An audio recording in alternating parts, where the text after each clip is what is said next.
Welcome back to another technical deep dive here in the debug zone. Today, we're tackling a big question and breaking it down with insights from other users. Hopefully this clears up some misconceptions and helps you get the answer you need. So buckle up, stay a little curious, and let's jump right in.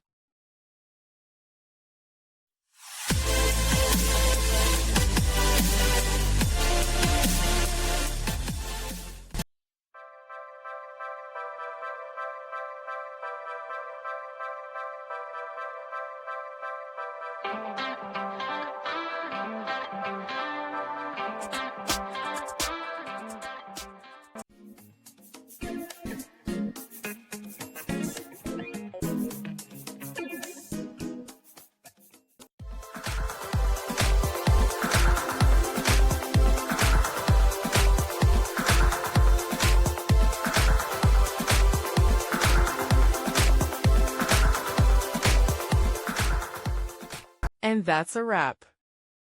I hope you found the answer you were looking for. If you did, take a second to hit that subscribe button. It really helps out. And let me know in the comments which solution worked best for you. See you next time in the debug zone.